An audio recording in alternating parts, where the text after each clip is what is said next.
Convention on the Rights of Persons with Disabilities and Optional Protocol. Convention on the Rights of Persons with Disabilities.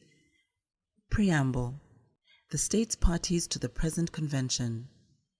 Recalling the principles proclaimed in the Charter of the United Nations, which recognize the inherent dignity and worth and equal and inalienable rights of all members of the human family as the foundation of freedom, justice, and peace in the world.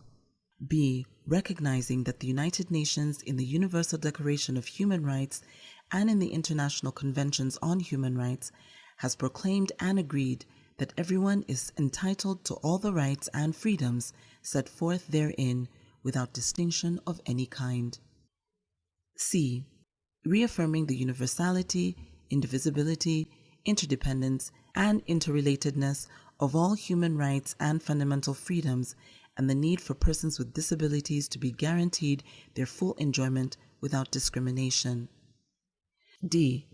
Recalling the International Covenant on Economic, Social, and Cultural Rights, the International Covenant on Civil and Political Rights, the International Convention on the Elimination of All Forms of Racial Discrimination, the Convention on the Elimination of All Forms of Discrimination Against Women, the Convention Against Torture and Other Cruel, Inhumane, or Degraded Treatment or Punishment, the Convention on the Rights of the Child, the International Convention on the Protection of the Rights of All Migrant Workers and Members of Their Families.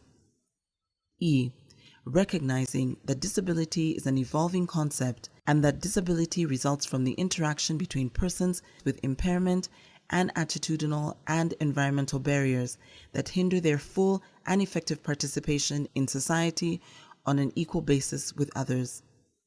Recognizing the importance of the principles and policy guidelines contained in the World Programme of Action concerning disabled persons and in the standard rules on the equalization of opportunities for persons with disabilities in influencing the promotion, formulation, and evaluation of the policies, plans, programs, and actions at the national, regional, and international levels to further equalize opportunities for persons with disabilities.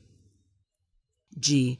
Emphasizing the importance of mainstream disability issues as an integral part of relevant strategies of sustainable development. H. Recognizing also that discrimination against any person on the basis of disability is a violation of the inherent dignity and worth of the human person. I. Recognizing further the diversity of persons with disabilities. J. Recognizing the need to promote and protect the human rights of all persons with disabilities, including those who require more intensive support. K. Concerned that despite these various instruments and undertakings, persons with disabilities continue to face barriers in their participation as equal members of society and violation of their human rights in all parts of the world. L. Recognizing the importance of international cooperation for improving the living conditions of persons with disabilities in every country, particularly in developing countries. M. Recognizing the value, existing, and potential contributions made by persons with disabilities to the overall well-being and diversity of their communities, and that the promotion of the full enjoyment by persons with disabilities of their human rights and fundamental freedoms of full participation by persons with disabilities will result in their enhanced sense of belonging and in significant advances in the human, social, and economic development of social and the eradication of poverty. N. Recognizing the importance of persons with disabilities of their individual autonomy and independence, including the freedom to make their own choices. O. Considering that persons with disabilities should have the opportunity to be actively involved in decision-making processes about policies and programs, including those directly concerning them.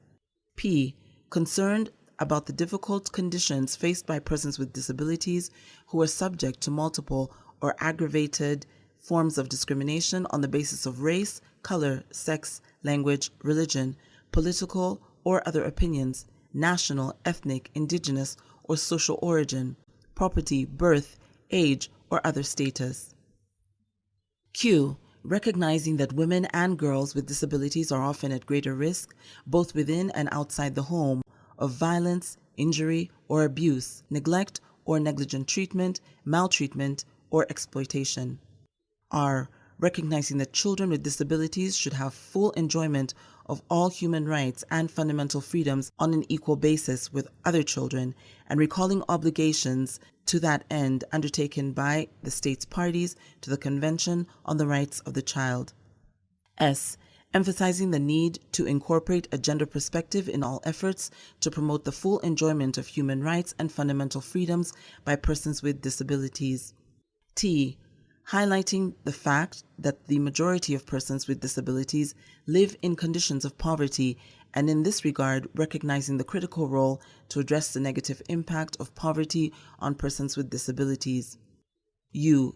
Bearing in mind that conditions of peace and security based on full respect for the purpose and principles contained in the Charter of the United Nations and the observance of applicable human rights instruments are indispensable for the full protection of persons with disabilities, in particular during armed conflicts and foreign occupation. V.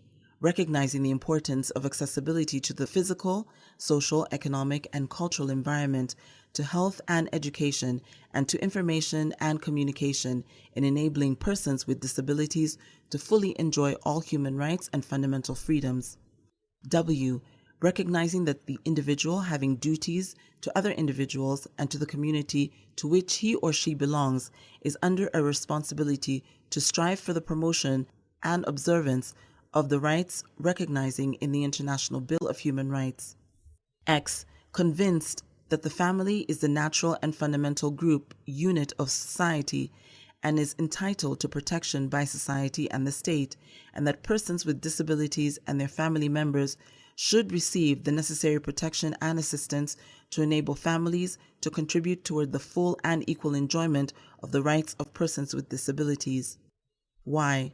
Convinced that a comprehensive and integral international convention to promote and protect the rights and dignity of persons with disabilities will make a significant contribution to redressing the profound social disadvantage of persons with disabilities and promote their participation in the civil, political, economic, social, and cultural spheres with equal opportunities in both developing and developed countries, have agreed as follows.